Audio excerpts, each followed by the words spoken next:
Boleh. Terima kasih. Kiki. Oh. Tepuk tangan lagi dong untuk Kiki. Pulang lah nak. Kalau perlu habis ini sore kamu beli tiket.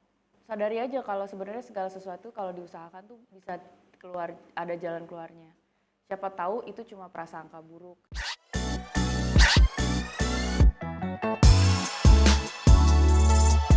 Kalian, Ya. Ali, selain ada pertanyaan, kita juga di grup Movieverse itu juga ada 2 orang, Kiki dan Yaya, yang ingin menyampaikan curhatnya. Jadi kita bikin semacam quiz lah, mini game gitu di grup buat curhat yang terbaik. Kok curhat yang terbaik ya, Mi? Jadi nanti didengar aja ya, mungkin Kak Dian atau Ali mau sedikit kasih saran nggak apa-apa, mau dikasih jempol doang, oke selamat gitu nggak apa-apa. Kita pertama Kiki ya, silakan Kiki. Wah kamu yang benar nih, silakan Kiki. Selamat siang Kak Dian, Ali. Iya, Kak Kiki. Singkat aja sih, mirip hampir relate sama film ini. Jadi emang dari kecil itu aku nggak ada sosok ayah di hidup aku. Dia sibuk banting tulang. Dari kita nggak ada masih di bawah. Sampai sekarang dia udah sukses, istilahnya udah sukses. Itu kami ditinggal. Jadi makanya aku lebih dekat sama ibu juga. Dan mereka sekarang posisinya sudah berpisah. Terus dari semua keluarga itu aku yang paling kecil. Aku pengen peluk ya. Oh, aku sedih dengernya itu sih kenapa? Terus aku salah satu yang pergi dari, kan aku udah di Bandung. Aku salah satu yang keluar kota. Semua kakak-kakakku di Bandung ada yang udah nikah. Jadi dia udah nggak sama mama. Dan kakakku yang kedua dia sibuk dengan dunianya, kadang pulang kadang enggak. Jadi kadang aku juga nggak enak ninggalin mama sendirian di Bandung. Tapi aku juga ke Jakarta demi mama juga, karena mama itu udah pegang banget kepercayaannya sama aku yang dipercaya, satu-satunya anak yang dipercaya, anak laki-laki. Tapi jujur aku sedih karena hampir 6 tahun di Jakarta ini kayak aku belum bisa kasih apa-apa buat mama. Terus aku masih nggak bisa membanggain mama, aku nggak bisa buat mama senyum atau buat mama happy dan bahagia banget sama aku. Jadi sebenarnya mama udah sering nyuruh aku pulang, tapi aku belum mau pulang karena aku merasa aku belum sukses, aku belum bangga sama diri aku sendiri buat pulang ke Bandung dan ketemu dengan mama. Mungkin itu aja dulu. Thank you. Terima kasih Kak. Kiki. Boleh. Boleh. Terima kasih Kiki. Oh. Tepuk tangan lagi dong untuk Kiki. Kita kasih support buat Kiki. I see. Kamu anak baik. Thank you Kak Dian. Aku bilang Kiki udah berani banget, terima kasih banget sudah sharing di sini. Aku merasa terhormat sekali. Kiki udah merasa ini adalah ruang aman buat Kiki curhat. Aku merasa terhormat sekali loh Ki. Karena ini aku rasa ini beneran tulus. Di dalam aku aja pengen nangis.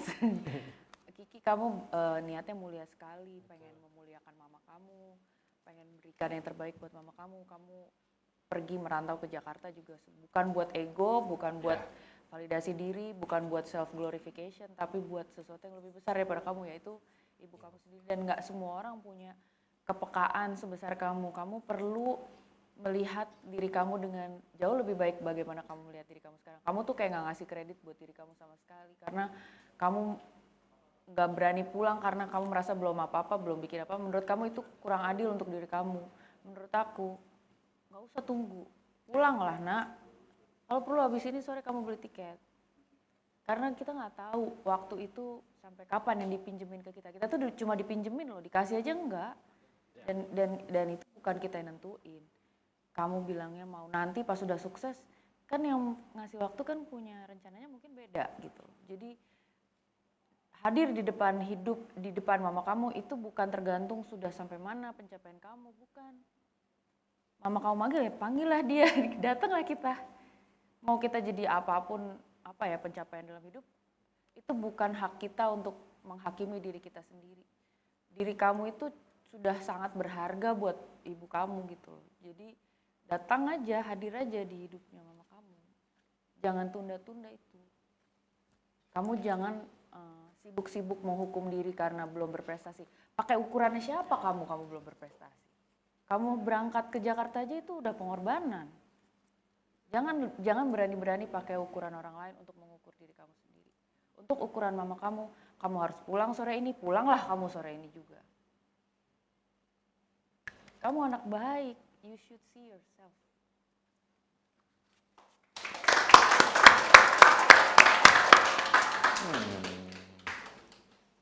Ki, ada tiket US. 15 menit nyampe sekarang ke Bandung.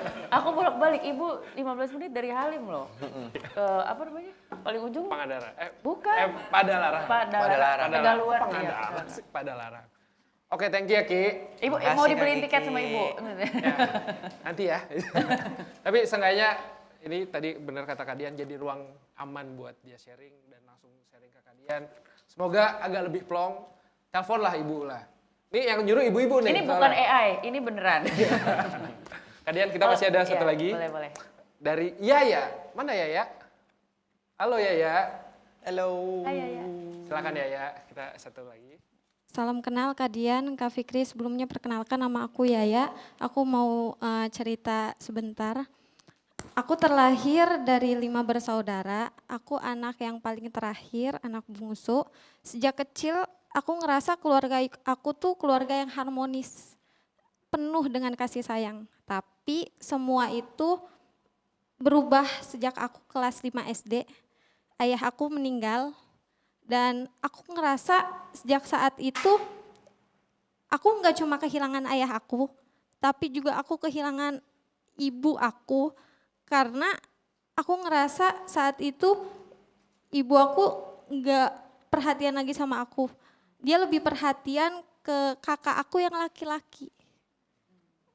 Kan namanya anak bungsu ya, pasti anaknya perasa banget gitu. Kok berubah sih kayak gini? Akhirnya sejak ketika lulus SD, aku memutuskan untuk menjauh dari keluarga, dari ibu aku, dengan aku memilih untuk pesantren. Agar aku bisa menyembuhi luka ini dengan bertemu banyak orang, seperti itu. Dan ketika SMP, SMA, aku memilih merantau ke Jakarta, aku dari Tangerang, dan aku mencoba mencari banyak beasiswa karena aku sadar ibu aku udah nggak bisa ngebiayain aku lagi dan aku juga nggak mau berharap pada kakak-kakak aku yang mana beliau banyak tanggungan juga. Jadi sejak saat itu aku ngerasa aku kehilangan semuanya gitu. Tapi seiring berjalannya waktu aku paham kalau ibu aku juga kehilangan sosok laki-laki yang selama ini dia bisa menjadi sandaran untuk ibu aku, seperti itu. Akhirnya aku mulai memaafkan dan mencoba untuk menerima hal itu. Dan aku punya pertanyaan nih Kak, benar nggak sih yang dikatakan oleh banyak orang kalau anak laki-laki itu lebih dekat kepada ibunya yang dialami oleh keluarga aku, dalam hal ini ibu aku, dan anak perempuan itu lebih dekat kepada ayahnya, seperti itu. Dan juga aku ingin bisa menjadi anak yang berbakti kepada ibu aku, dan aku mau rasa sakit ini berhenti di aku, enggak di anak aku. Aku masih kuliah, tapi aku mau menjadi ibu yang enggak ngebanding-bandingin anak laki-laki dan juga anak perempuan. Mungkin itu Kak. Makasih Yaya. Makasih Yaya. juga ya udah kasih sharingnya ke sini. Kita merasa terhormat sekali kamu udah mau membuka diri seperti itu. Aku melihat bahwa dalam keluarga itu pasti ada banyak kegagalan-kegagalan komunikasi seperti mungkin yang diceritain di film kami juga. Mungkin yang terjadi di keluarga kamu sama mama kamu rasanya kayak aku jadi kehilangan mama aku juga padahal dia masih ada. mungkin aku bisa salah ya, tapi mungkin aja ini sebenarnya salah satu gejala juga dari kegagalan berkomunikasi yang sebenarnya masih bisa diperbaiki banget kalau masih ada niatan yang baik dari pihak kamu maupun dari pihak mama kamu. Memang perlu usaha, memang perlu nggak enaknya itu perlu dikeluarin dan diomongin dan dicari jalan keluarnya bareng-bareng. Tapi dengan niat yang memang, mah aku ngajak ngobrol gini tuh bukan buat nyakitin mama, tapi pengen nyari nyambung ya sama mama. Ngerti nggak sih ma, aku juga kehilangan mama gitu loh. Menurut aku, kalau tadi pertanyaan kamu, aku kan punya 2 anak, laki-laki dan perempuan. Aku deket sama dua-duanya. Bahkan aku malah deketnya sama yang perempuan karena yang perempuan lebih banyak curhat sama aku. Jadi buat aku itu ya beda kasus beda ya gitu loh. Mungkin kalau kamu mau pakai analisa psikologis mungkin aja ibu kamu lebih merasa deket sama anak yang laki-laki karena merasa terisi ruang maskulin yang perlu diisi sama bapak kamu itu sekarang terisi sama kakak kamu yang laki-laki. Kayak Kiki tadi, kamu jangan menghukum diri kamu dengan kesalahannya bapak kamu. Kamu bukan bapak kamu sayang. Kalau bapak kamu sukses terus ninggalin keluarga kamu, itu bukan salah kamu. Jadi don't be too hard on yourself. Kalau Yaya sadari aja kalau sebenarnya segala sesuatu kalau diusahakan tuh bisa keluar, ada jalan keluarnya. Siapa tahu itu cuma prasangka buruk. Siapa tahu ibu kamu nggak bermaksud kayak gitu. Tapi itu semua kan bisa dicari lewat komunikasi. Mudah-mudahan ya kamu masih bisa sembuh karena dengan mengembalikan hubungan dengan mama lebih baik, kamu juga bisa menjadi manusia yang lebih sembuh. Bisa jadi orang tua yang lebih baik nantinya. Tepuk tangan dong untuk Yaya dan Kiki yang sudah sharing ke Kadian dan di Kapan Lagi Show.